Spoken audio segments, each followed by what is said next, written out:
নমস্কার বন্ধুরা, tasty temptation by চৈতালির চ্যানেলে আপনাদের সকলকে জানাই স্বাগত। আজ আমি আপনাদের সঙ্গে শেয়ার করতে চলেছি ভেজ ফ্রাইড রাইসের রেসিপি।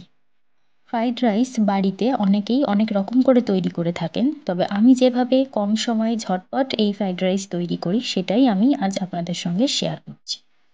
তার জন্যে প্রথমেই আমি এখানে 500 গ্রাম বাসমতি চাল ভালো করে ধুয়ে পরিষ্কার করে নিয়েছি।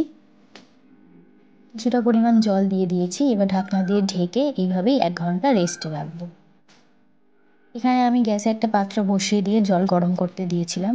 জল বেশ গরম হয়ে এসছে। দিয়ে দিলাম গোটা গরম মশলা, দারচিনি, এলাচ, লবঙ্গ আর দিয়ে দিলাম 2 চামচের মতো সাদা তেল।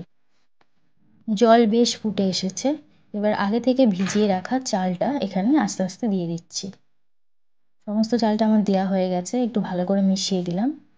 এবার ঢাকনা দিয়ে ঢেকে এটাকে ফুটতে দেবো। ভাত প্রায় ফুটে এসছে। 10 মিনিট পর ঢাকনা খুলে আবারও একটু ভাতটাকে ভালোভাবে মিশিয়ে নিচ্ছি। এখানে একটা পাতিলেবুকে কেটে আমি রসটা বার করে রেখেছিলাম, সেটাই দিয়ে দিলাম। পাতিলেবুর রসটা এখানে ইউজ করলে চালের দানাটা খুব সহজে ভেঙে যাবে না আর ভাতটা খুব ধবধবে সাদা তৈরি হবে। ভাতটা এখানে আমার 70% হয়ে গেছে, আর একটু হবে।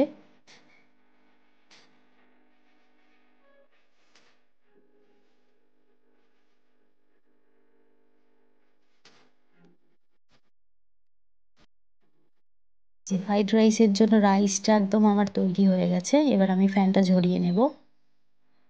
এখানে কড়াই বসিয়ে দিয়েছি। কিছু সবজি আমি কেটে নিয়েছি, গাজর, বিনস, ক্যাপসিকাম আর নিয়েছি মটরশুঁটি। কড়াই গরম হলে দিয়ে দিলাম সাদা তেল আর দিয়ে দিচ্ছি 2 চামচের মতো ঘি। ঘি আর তেলটা খুব ভালোভাবে গরম করে নিয়ে দিয়ে দিলাম একটা তেজপাতা। এবার সমস্ত সবজিগুলোকে এক এক করে দিয়ে আমি খুব ভালো করে ভেজে নেব। প্রথমেই দিয়ে দিচ্ছি গাজর।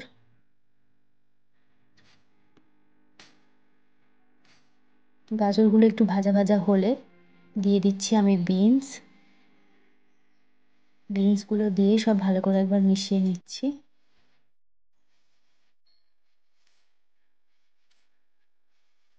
বিনস আর গাজর ভালোভাবে ভাজা হয়ে এলে দিয়ে দিলাম মটরশুঁটি।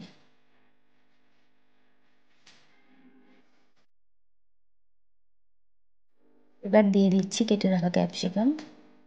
দিয়ে সব কিছুকে খুব ভালোভাবে মিশিয়ে নিচ্ছি। এখানে দিয়ে দিচ্ছি পরিমাণ মতো নুন।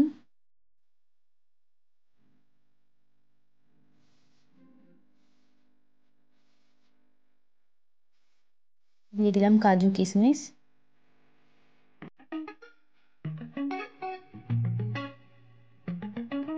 সব কিছুকে খুব ভালোভাবে মিশিয়ে নিয়েছি। এবার ঢাকনা দিয়ে ঢেকে এটাকে সেদ্ধ হতে দেব।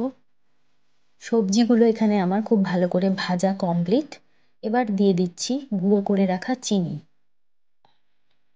চিনিটা গুঁড়ো করে ইউজ করলে এটা খুব সহজেই মিশে যায়। গুঁড়ো চিনিটার সঙ্গে সবজিগুলো খুব ভালোভাবে মিশে গেছে। এবার আমি অল্প অল্প করে ভাতটা দেবো আর মিশিয়ে নেব।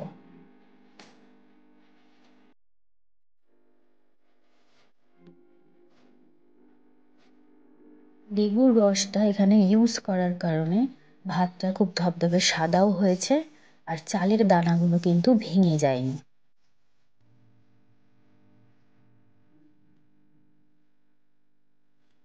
এভাবে হালকা হাতে খুব ভালো করে নাড়িয়ে চাড়িয়ে সবজির সঙ্গে আমি ভাতটা মিশিয়ে দিচ্ছি।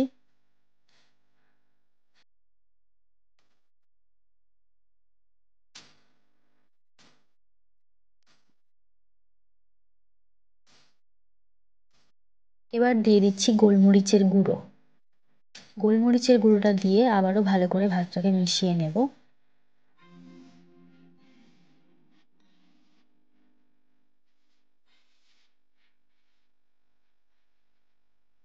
দিয়ে দিলাম অল্প পরিমাণে নুন।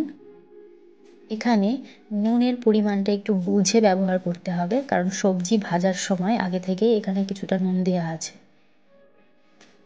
আগে থেকেই জায়ফল আর জয়িত্রী ভিজিয়ে বেটে রেখেছিলাম, সেটাই 1 চামচের মতো দিয়ে দিলাম। এতে করে রাইসের গন্ধটা খুব ভালো আসে।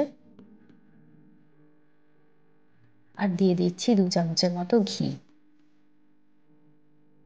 ঘিটা দিয়েও রাইসটাকে খুব ভালোভাবে এবার মিশিয়ে নেব। এখানে তৈরি হয়ে গেছে আমার আজকের একদম ঝরঝরে ভেজিটেবল ফ্রাইড রাইস। এবার ঢেকে আমি কিছুক্ষণ রেস্টে রাখছি, তারপর পরিবেশন করব। প্লেটে দিয়ে দিলাম কিছুটা পরিমাণে ফ্রাইড রাইস আর দিয়ে দিচ্ছি চিলি চিকেন। আজ আমি এখানে এই ফ্রাইড রাইসের সঙ্গে চিলি চিকেন দিয়ে পরিবেশন করলাম। আপনারা চাইলে নিরামিষ দিনে এই ফ্রাইড রাইস বানিয়ে এর সাথে নিরামিষ আলুর দম দিয়েও পরিবেশন করতে পারেন, তার স্বাদও কিন্তু খুব ভালো হয়। এইভাবে বাড়িতে একবার ঝটপট এই ফ্রাইড রাইসের রেসিপি বানিয়ে দেখতে পারেন, স্বাদ কিন্তু অসম্ভব ভালো হয়। যদি আমার এই রেসিপিটা আপনাদের ভালো লেগে থাকে তাহলে একটা লাইক করে দেবেন, শেয়ার করবেন আর সাবস্ক্রাইব করে আমার চ্যানেলের পাশে থাকবেন। ধন্যবাদ।